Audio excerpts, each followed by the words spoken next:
Not great.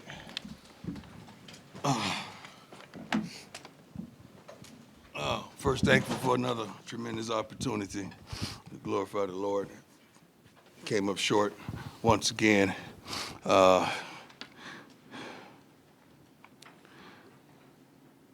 This is hard. This is hard. The reason it's so hard is because you know you're capable of doing better, playing better, performing better, calling better games, coaching better on my behalf. And you are coming up short when you have enough to get the job done.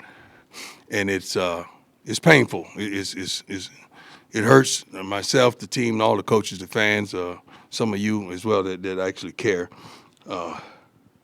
They played a valiant game. I love their coach. I love what he stands for. I love what he's about. I love the way he's resurrected that entire program. But our kids fought hard. They really did. And I love the fact that they didn't have any quit in them, that they rallied at the end and gave a heck of an effort. We just wish that we could do that in the midst of the game, the first, second, third, and fourth quarter with consistency. And we haven't found that level of consistency as of yet. And that's what's truly disheartening. Right before the half, we wanted to get out of there because we know we're receiving the ball in the second half. So the plan was to either get a first down and try to go, or if we don't, if we're not successful on first down, okay, let's hit the clock.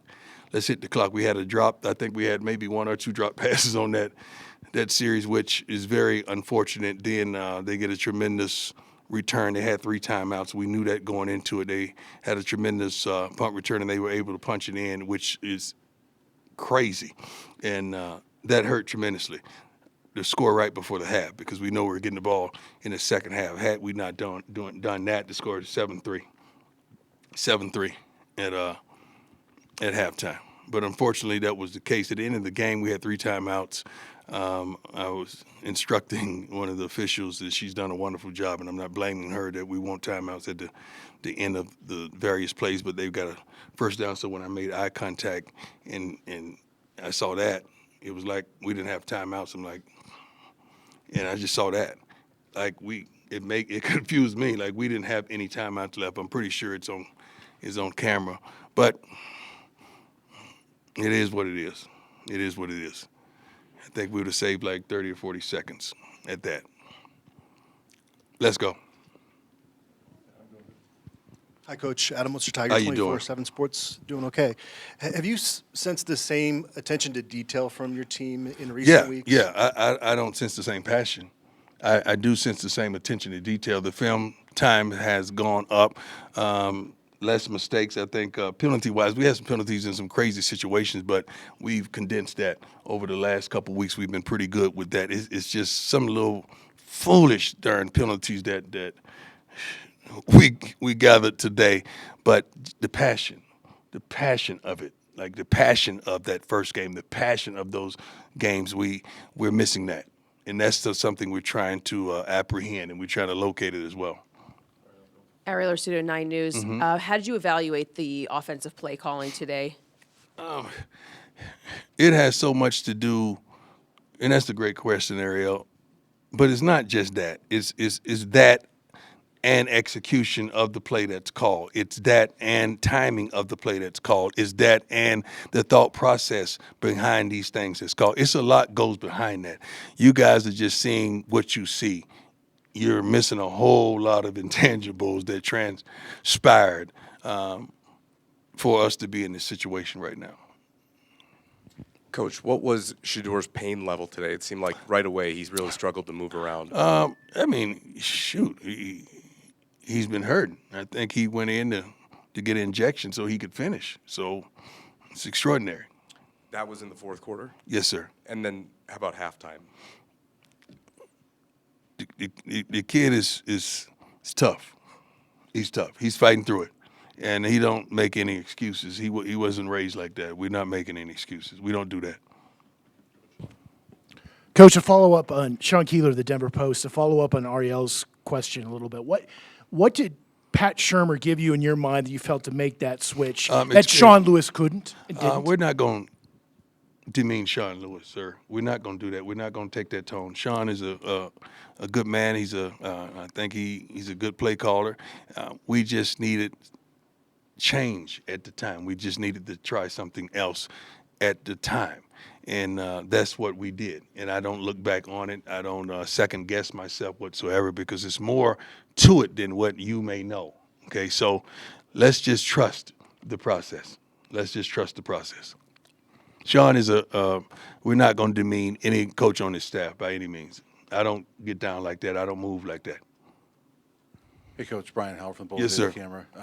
With that, noticed Tim Brewster didn't have a headset on tonight. Is he the coach that's now an analyst? Well, yes. You got to understand now, you only get so many coaches in college football. So when you make a move like we made, that means someone has to I don't call it demotion. I think move, everybody's making the same amount of money. So when you get demoted, that's a hit on your check. So it's a movement that we had to make. I think we use how many tight ends in the games? So think about that. It's the proper move. You got to think about that. And follow up with that tight end position. Notice Caleb Fourier has not been around the last couple of weeks. Is he still with this program?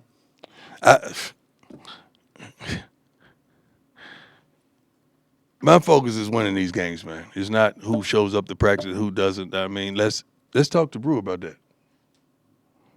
Yeah. I do have one question formationally about the tight ends. It seems like third down, there were a lot of times tonight where it was kind of you were losing the numbers game at the line of scrimmage.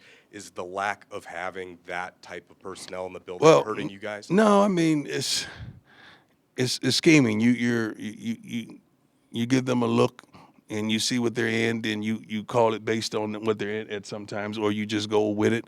Sometimes we don't have that particular guy that I'm not going to say that. We have some players that are pretty good at what they do.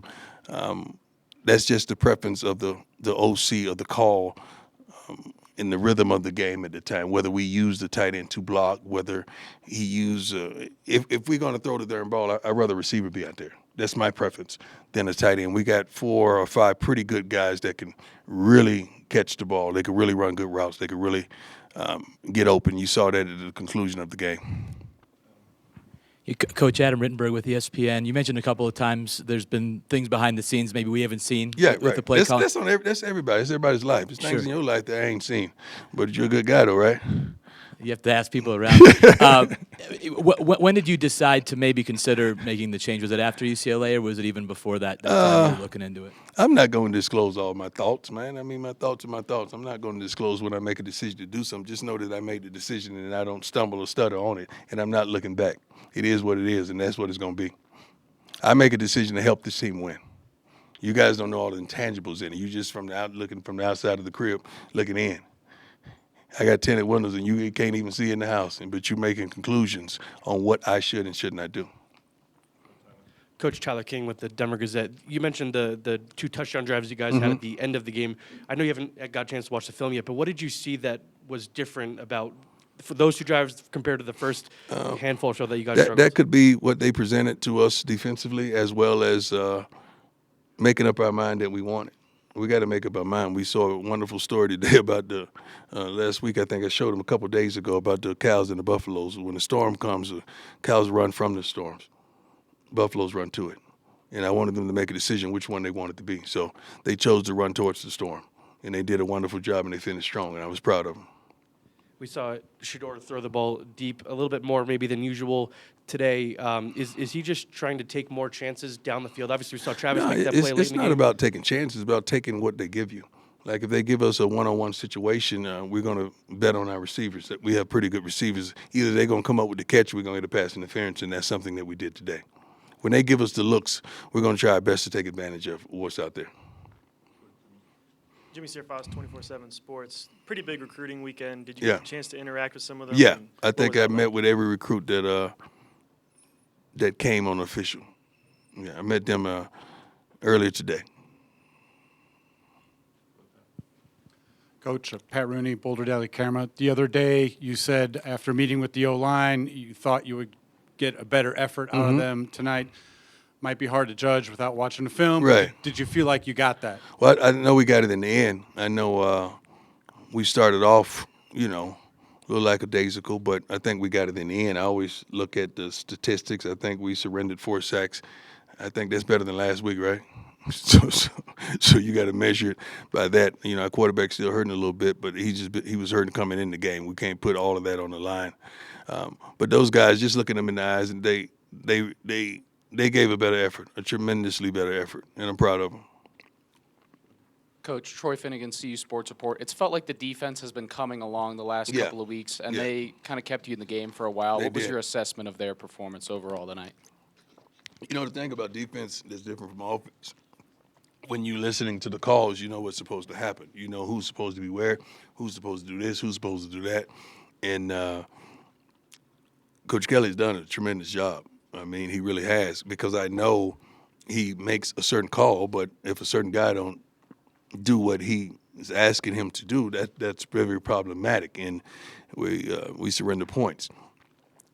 He called a good game tonight. We had some situations that we didn't do what was expected, but the guys rallied back, and we still was able to provoke, I think, 3 or 4 turnovers. I didn't see that statistic, but those guys are coming along well, and I'm proud. I'm truly proud of them. But it's always one play here and there that causes you to sit in this seat and have this mood that I have right now. Theme this season has definitely been consistency, getting a full 60 together. Right. This week, it was the second half. Can you kind of bring us into the locker room a little bit, and what was the message that really just kind of got everybody a little bit more motivated to come out of the second half and put that together? You got to make up your mind. Right now, what you want to be known as, what you want to be. We got some guys say they want to be pros. Well, we got to act like it. We got some guys say they want to take care of their parents for the rest of their lives. Well, they got to act like it. We got some guys that say they love this game. Well, I got to see it. We got some coaches say the same thing, and I want to see it, as well as myself. So I'm very critical of myself first and foremost. But we just got to really act like we want it. There's a difference between believing and thinking. You could think you're going to win all day long, but when you believe it, that has to be partnered with action. Belief comes with action, Faith without works is dead. That's what my book tells me. So you got to have, it's okay to have that faith that you believe, but I got to see the action behind it. And that's what we challenge the young men to come out in the second half and show us the action of the belief. Not just sit up there and say, oh, we going to win. That's easy to say, but we need to see the action behind it. And that starts not just on the field. That's watching film, that's preparing, that's taking care of your body, getting the proper sleep, and just doing what we ask of you to do so we could win again. Hi, Coach. How you doing? Good, how are you? Nick Edwards, CU Sports Report. Ultimately, all you can really do is move forward, watch the film, reassess. Right. What does your plan look like moving forward in order to reignite the passion and get that win you guys are really seeking?